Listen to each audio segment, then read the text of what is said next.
اعوذ باللہ من الشیطان الرجیم، بسم اللہ الرحمن الرحیم۔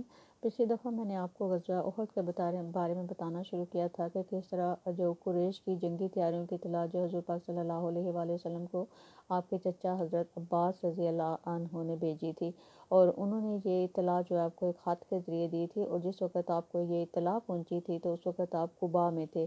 پھر آپ نے فوری طور پر جو ہے قباء سے مدینہ منورہ آپ پہنچے ہیں، اور صحابہ اکرام سے قریشی لشکر سے مقابلے کے سلسلے میں آپ نے مشورہ کیا ہے۔ اور حضور پاک صلی اللہ علیہ وآلہ وسلم کی رائے یہ تھی کہ قریش پر شہر سے باہر حملہ کرنے کے بجائے شہر کے اندر رہ کر اپنا دفاع کیا جائے۔ چنانچہ آپ صلی اللہ علیہ وآلہ وسلم نے فرمایا، اگر تمہاری رائے ہو تو تم مدینہ منورہ میں رہ کر ہی مقابلہ کرو، ان کو وہیں رہنے دو جہاں پر وہ ہیں۔ اگر وہ وہاں پڑے رہتے ہیں تو وہ جگہ ان کے لیے بدترین ثابت ہوگی، اور اگر ان لوگوں نے شہر میں آ کر ہم پر حملہ کیا تو ہم شہر میں ان سے جنگ کریں گے، اور شہر کے پیچھو ہم ان سے زیادہ جانتے ہیں۔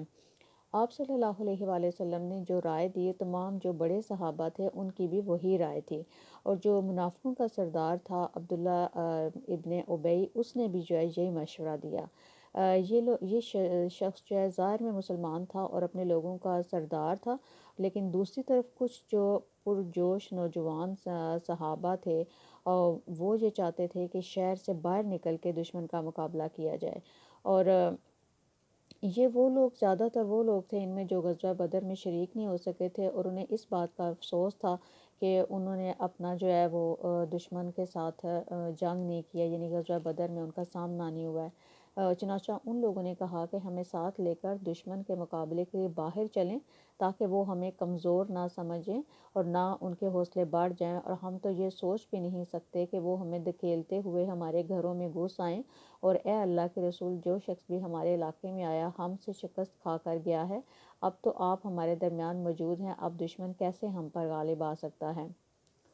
آخر حضرت محمد صلی اللہ علیہ وآلہ وسلم نے آپ نے ان کی بات جو ہے وہ مان لی ہے، اور ابن اسحاق کہتے ہیں کہ جن لوگوں نے یہ مشورہ دیا تھا کہ شہر سے باہر جا کے ان سے جنگ کریں، یہ زیادہ تر جو تھے یہ نوجوان صحابہ تھے، اور ان میں سے زیادہ تر جو ہیں وہ یہ شہید ہو گئے تھے غزوہ احد میں۔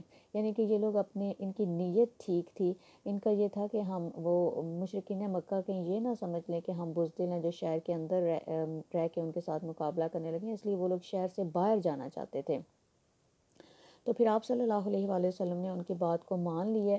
آپ نے جمعہ کی نماز پڑھائی ہے اور لوگوں کے سامنے واعظ فرمایا، اور انہیں حکم دیا ہے کہ مسلمانوں، پوری تندہی اور ہمت کے ساتھ جنگ کرنا۔ اگر تم لوگوں نے صبر سے کام لیا تو حق تعالیٰ تمہیں فتح اور کامرانی عطا فرمائیں گے۔ اب دشمن کے سامنے جا کر لڑنے کی تیاری کرو۔ لوگ یہ حکم سن کر خوش ہو گئے۔ اس کے بعد آپ صلی اللہ علیہ وآلہ وسلم نے سب کے ساتھ عصر کی نماز پڑھی۔ اس وقت تک ارد گرد سے بھی لوگ آ گئے تھے۔ پھر آپ صلی اللہ علیہ وآلہ وسلم حضرت ابو بکر صدیق اور حضرت عمر رضی اللہ عنہ کے ساتھ گھر میں تشریف لے گئے۔ ان دونوں نے آپ صلی اللہ علیہ وآلہ وسلم کے سر پر عمامہ باندھا اور جنگی لباس پہنایا۔ باہر لوگ آپ کا انتظار کر رہے تھے اور صفیں باندھے کھڑے تھے۔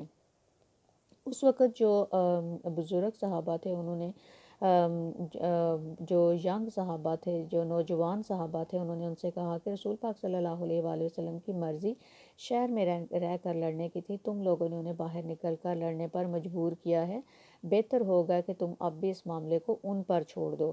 حضور پاک صلی اللہ علیہ وآلہ وسلم جو بھی حکم دیں، ان کی جو بھی رائے ہوگی بلائی اسی میں ہوگی، اس لیے حضور پاک صلی اللہ علیہ وآلہ وسلم کی فرما برداری کرو۔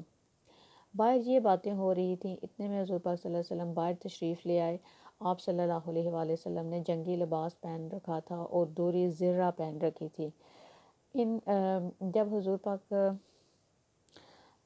پاک صلی اللہ علیہ وآلہ وسلم کو جو نوجوان صحابہ ہیں انہوں نے دیکھا ہے تو انہوں نے عرض کیا کہ اے اللہ کے رسول، ہمارا یہ مقصد نہیں تھا کہ آپ کی رائے کی مخالفت کریں یا آپ کو مجبور کریں، لہٰذا آپ جو مناسب سمجھیں وہ کریں۔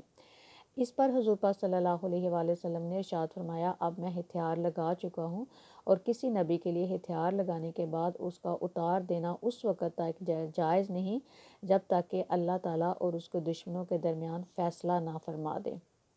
آپ صلی اللہ علیہ وآلہ وسلم نے اس موقع پر 3 پرچم بنوائے۔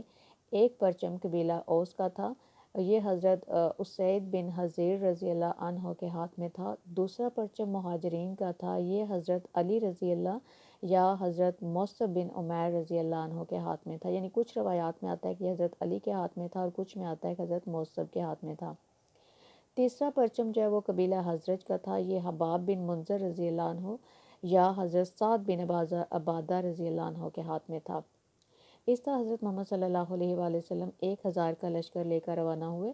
لشکر میں آپ صلی اللہ علیہ وآلہ وسلم کے ساتھ سعد بن معاذ اور سعد بن عبادہ رضی اللہ عنہ چل رہے تھے۔ یہ دونوں قبیلہ اوس اور حضرت کے سردار تھے۔ آپ صلی اللہ علیہ وآلہ وسلم نے مدینہ منورہ میں نابینا صحابی حضرت عبداللہ ابن مکتوم رضی اللہ عنہ کو اپنا قائم مقام فرمایا۔ مدینہ منورہ سے کوچ کر کے آپ صلی اللہ علیہ وآلہ وسلم سنیہ کے مقام پر پہنچے، پھر یہاں سے روانہ ہو کر شیہین کے مقام پر پہنچے۔ شیہین 2 پہاڑوں کا نام تھا۔